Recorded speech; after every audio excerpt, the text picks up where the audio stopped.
Bienvenidos a Betania Online. Gracias por acompañarnos en esta mañana. Hemos estado estudiando algunos temas este verano, pero ahora vamos a comenzar un estudio basado en el libro de los Hechos. Y hoy vamos a dar una introducción y posiblemente la semana que viene continuaremos la introducción antes de entrar en detalle. Pero quería leer los primeros versículos del libro de Hechos. Y le damos gracias otra vez por estar con nosotros. Nos reunimos aquí en Betania cada domingo de 10:15 a 11:45, aquí en el 160 de la Douglas, entre la 2 y la Pear. Y estamos aquí cada domingo adorando al Señor, celebrando la Santa Cena en el día de hoy y también compartiendo la palabra de Dios. Y queremos invitarle, si usted está en el área, porque no es igual virtual. Presencial es la manera que Dios quiso que la iglesia se reuniera, para testimonio, para compañerismo, para animarnos unos a otros. Es importante congregarnos. No es una opción, es un mandato. La Biblia dice, no dejando de congregarnos, como algunos tienen por costumbre. Y esta es la idea del libro de Hechos. En Hechos encontramos iglesias locales que se reunían el primer día de la semana para adorar a su Dios y para exponer la palabra de Dios cada semana. Inclusive la Biblia dice que lo hacían a diario. Y nosotros en Betania tenemos una lista de grupos que se reúnen tanto aquí en la iglesia como en hogares, donde aprendemos la palabra de Dios juntos y le animamos a que participe. Estamos aquí para servirle. Dice la Biblia así en Hechos 1:1. En el primer tratado, oh Teófilo, hablé acerca de todas las cosas que Jesús comenzó a hacer y a enseñar, hasta el día en que fue recibido arriba, después de haber dado mandamientos por el Espíritu Santo a los apóstoles que había escogido, a quienes también, después de haber padecido, se presentó vivo con muchas pruebas indubitables, apareciéndoseles durante 40 días y hablándoles acerca del reino de Dios. Y estando juntos, les mandó que no se fueran de Jerusalén, sino que esperasen la promesa del Padre, la cual les dijo, oíste de mí. Porque Juan ciertamente bautizó con agua, mas vosotros seréis bautizados con el Espíritu Santo dentro de no muchos días. Entonces los que se habían reunido le preguntaron, Señor, ¿restaurarás el reino a Israel en este tiempo? Y les dijo, no os toca a vosotros saber los tiempos o las sazones que el Padre puso en su sola potestad, pero recibiréis poder cuando haya venido sobre vosotros el Espíritu Santo, y me seréis testigos en Jerusalén, en toda Judea, en Samaria y hasta lo último de la tierra. Y habiendo dicho estas cosas, viéndolo ellos, fue alzado y le recibió una nube que le ocultó de sus ojos. Y estando ellos con los ojos puestos en el cielo, entre tanto que él se iba, he aquí se pusieron junto a ellos 2 varones con vestiduras blancas, los cuales también le dijeron, varones galileos, ¿por qué estáis mirando al cielo? Este mismo Jesús, que ha sido tomado de vosotros al cielo, así vendrá como le habéis visto ir al cielo. Y vamos a parar ahí la lectura de la palabra. Vemos que el libro de Hechos es único en el Nuevo Testamento porque es el libro singular, no es parte de los evangelios, no es parte de las epístolas, pero es un libro que provee un gran trasfondo para nosotros del comienzo de la iglesia, de lo que ocurre entre la ascensión de Cristo y el comienzo de la iglesia. El libro de Hechos es un libro emocionante que trata con la historia del comienzo de la iglesia y la expansión del evangelio después de la ascensión de Cristo. Hay un libro que yo tengo que se llama de Jerusalén a Roma.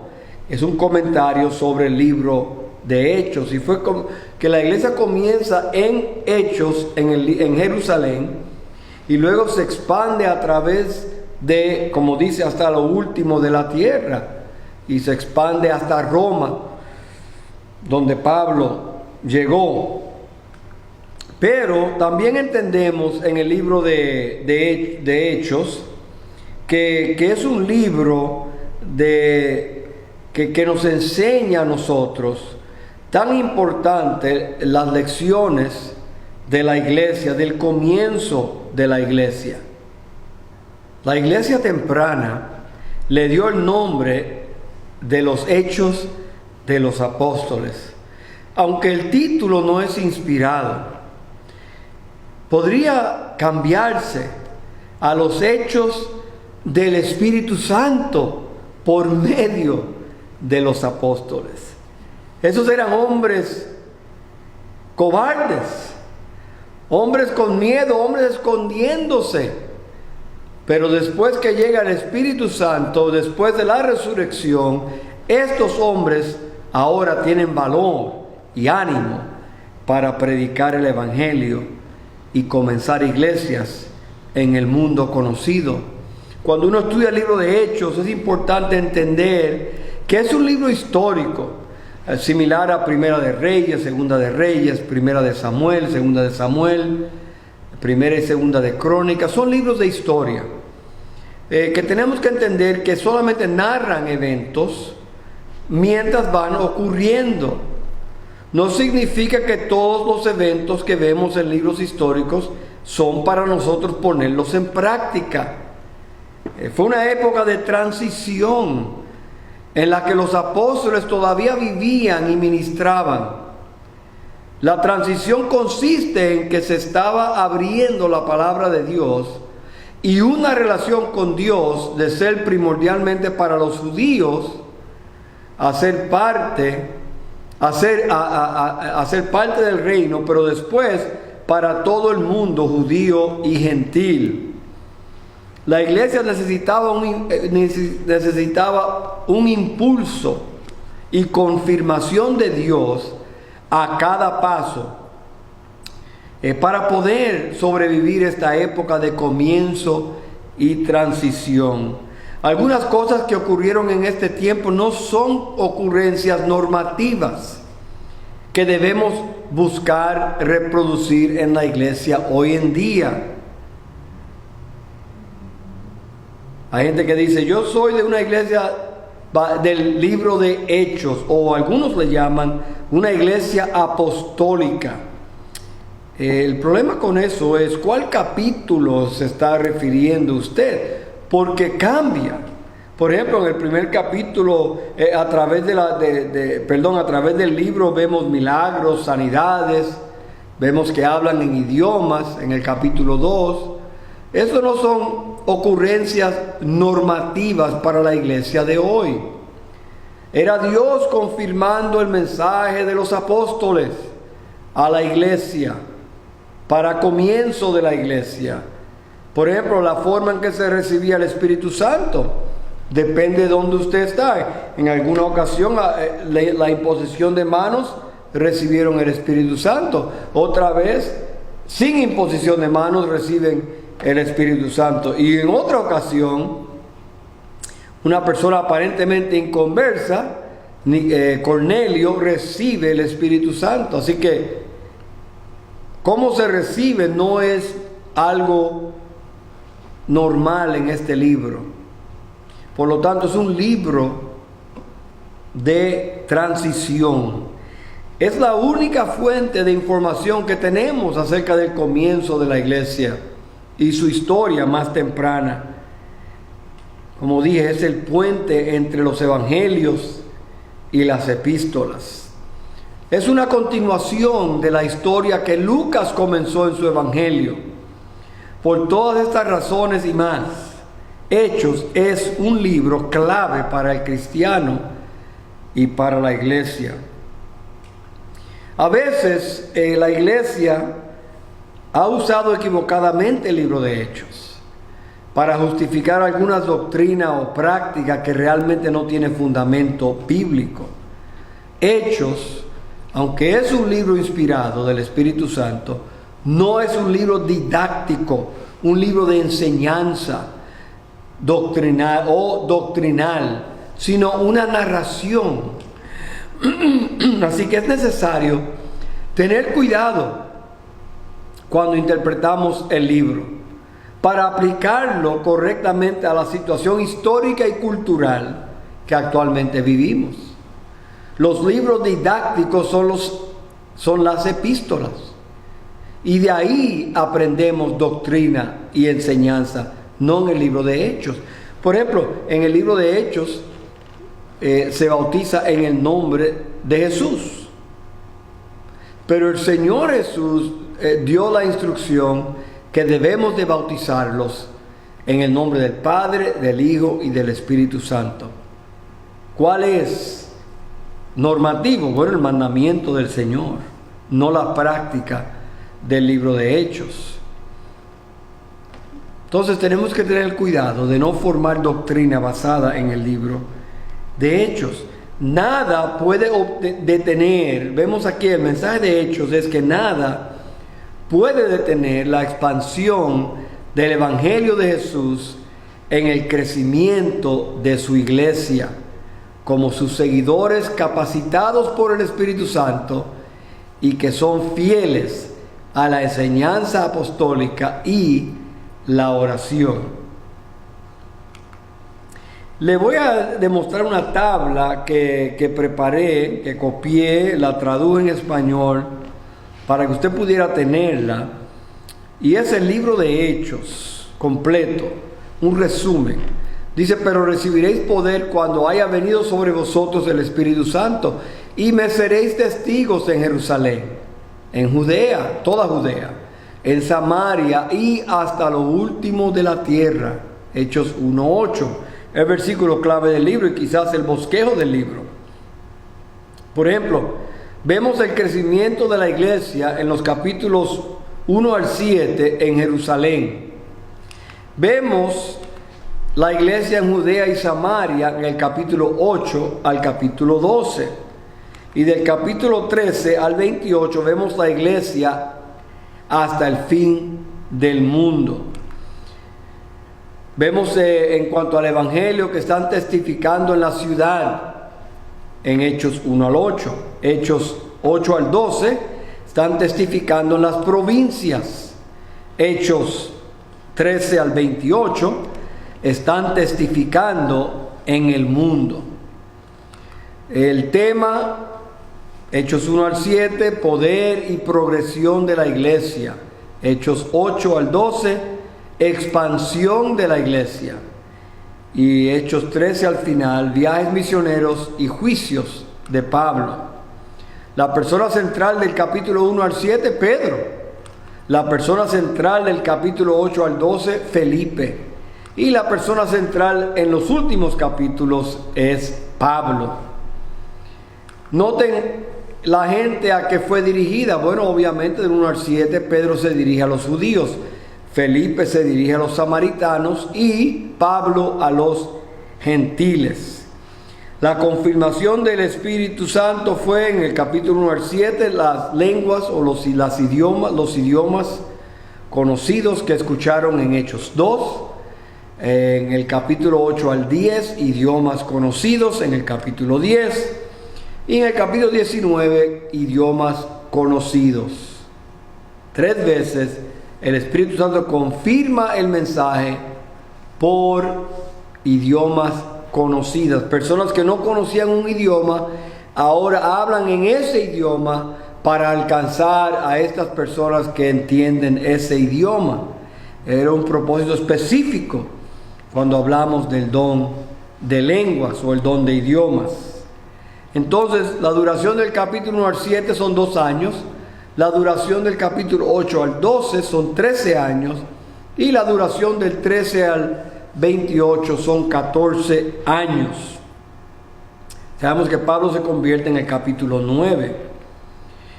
La frase clave de Hechos es que Hechos describe el nacimiento y la expansión de la iglesia del Nuevo Testamento. Hechos describe el nacimiento y la expansión de la iglesia en el Nuevo Testamento.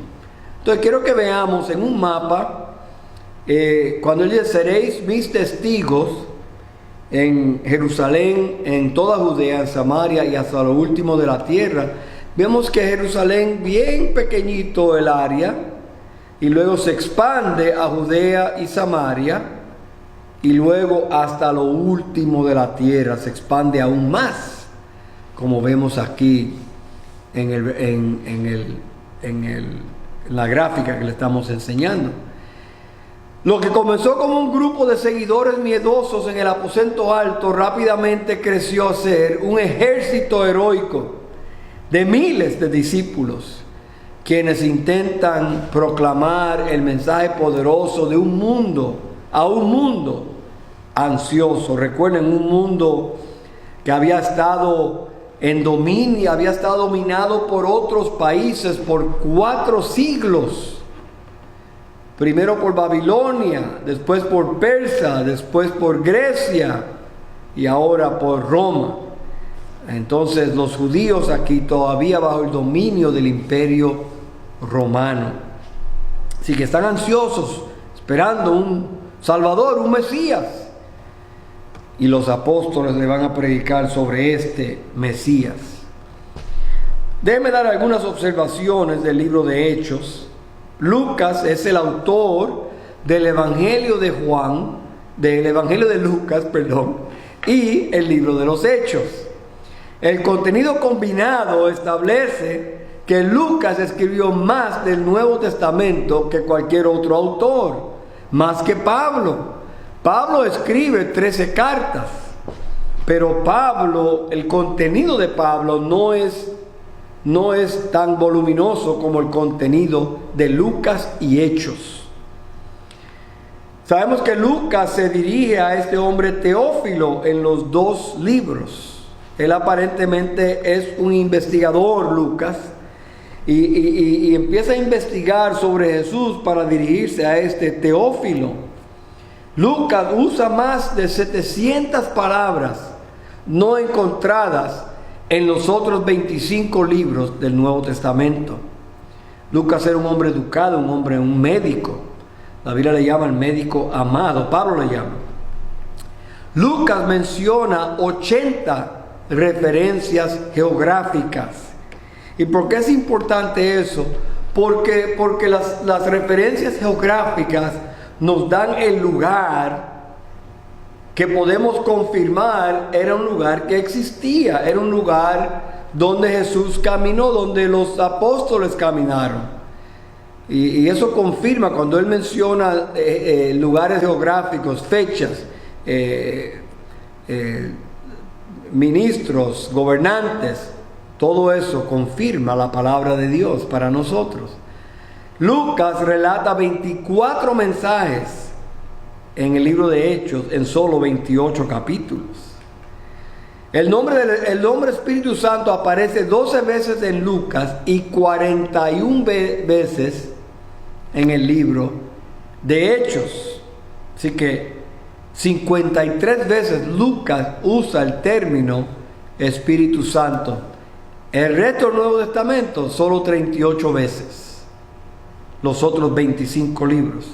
Obviamente Lucas tiene un interés especial en el Espíritu Santo. Y vamos a ver un poquito sobre el ministerio del Espíritu Santo como introducción. En el libro de Hechos encontramos en la Biblia, mejor dicho, que el bautismo del Espíritu solo ocurre una vez en la vida del creyente, y es en el día de su conversión, donde la Biblia dice que en el día que creíste, fuiste sellado con el Espíritu Santo. El Espíritu Santo viene una vez. No existe lo que algunos opinan, la segunda bendición, que uno se convierte pero tiene que esperar para recibir el Espíritu Santo. Eso no es bíblico. Cuando se convertían, recibían el Espíritu Santo en ese momento, instantáneamente. Es lo que encontramos en la palabra de Dios. La llenura del Espíritu ocurre más de una vez en la vida del creyente. La llenura sí, el bautismo no. Y la llenura significa ser controlado por el Espíritu Santo. No es que ya recibí, no es que yo recibiendo, perdón, no es recibiendo más del Espíritu, sino el Espíritu teniendo más de mí. No es yo recibiendo una dosis mayor del Espíritu. Él es una persona. Usted lo recibe completo cuando lo recibe. Cuando alguien dice, yo quiero más del Espíritu, no. El Espíritu quiere más de ti. El Espíritu quiere controlar más de ti, más áreas en tu vida. El bautismo del Espíritu no es una emoción superficial, como algunos piensan. Ay, yo sentí el Espíritu. No, eso es incorrecto. La Biblia no habla del Espíritu como una fuerza, o como una emoción, o como una electricidad, o aún como fuego, como algunos quieren decir. No. El Espíritu es una persona y manifestamos que estamos controlados por Él por el fruto del Espíritu, no por emoción, no por brincar o saltar. No, simplemente cediendo a Él, Él controla más de mí. Eso es ser lleno del Espíritu. El bautismo del Espíritu es poder interno para vivir sometido a Dios. Déjame leer eso otra vez. El bautismo del Espíritu es poder interno para vivir sometido a Dios. Entonces, ¿cuál es nuestra parte en cuanto al Espíritu? Bueno, la Biblia dice andar en el Espíritu. Gálatas 5:16 dice, vivan por el Espíritu y no seguirán los deseos de la naturaleza pecaminosa. Ser lleno del Espíritu, andar en el Espíritu, ser lleno del Espíritu, y no se emborrachen con vino que lleva al desenfreno. Al contrario, sean llenos del Espíritu. ¿Ven la idea? Ser lleno es controlado. La bebida emborracha, controla a las personas. El Espíritu nos controla a nosotros, o debe controlarnos a nosotros. Así que andar en el Espíritu, ser llenos del Espíritu, no entristecer el Espíritu de Dios. Dice Efesios 4:30, no agravien al Espíritu Santo de Dios, con el cual fuisteis sellados para el día de la redención. No agravien al Espíritu. Y no apagar el ministerio del Espíritu en nuestras vidas. La Biblia dice, no apaguen al Espíritu. ¿Qué significa eso, hermanos? Significa que nosotros podemos ignorar la voz del Espíritu, ignorar su dirección, su guía, ignorar la voz del Espíritu en nosotros. Y mientras más la ignoramos, con el tiempo, más distante se oirá esa voz. Por eso la Biblia dice, no apaguen el ministerio del Espíritu. Si el Espíritu te redarguye, si el Espíritu te corrige, si el Espíritu te enseña, Obedece hoy. No endurezcas tu corazón. Entonces encontramos que en la Biblia, el ministerio del Espíritu que vamos a ver a través del libro de Hechos, y noten que el libro de Hechos podemos encajar todas las epístolas dentro del libro de Hechos, porque las epístolas fueron escritas durante el tiempo del libro de Hechos. Cuando usted llega al final del libro de Hechos, ya todas las epístolas han sido escritas, menos probablemente el libro de Apocalipsis, que no es una epístola. Pero las otras epístolas ya han sido escritas durante ese tiempo. Pablo escribe, por ejemplo, segunda de Timoteo, al final de su vida, ya listo para morir, él escribe su última carta. Y todas las cartas se escriben dentro de la cronología y de la historia del Nuevo Testamento. Entonces la pregunta para nosotros en cuanto al libro de Hechos se refiere, es que vamos a aprender mucho, vamos a estudiarla, porque la iglesia debe crecer, la iglesia debe reunirse, la iglesia debe ser edificada, y luego la iglesia debe ir y llevar el evangelio a nuestros vecindarios, a nuestros familiares, a todo el mundo que podamos llevar el evangelio. Esa es la misión de la iglesia, y es su misión y es mi misión. Entonces, la semana que viene vamos a seguir la introducción para darles unos patrones de la iglesia de Hechos que nosotros podemos poner en práctica en la iglesia de hoy. Oremos.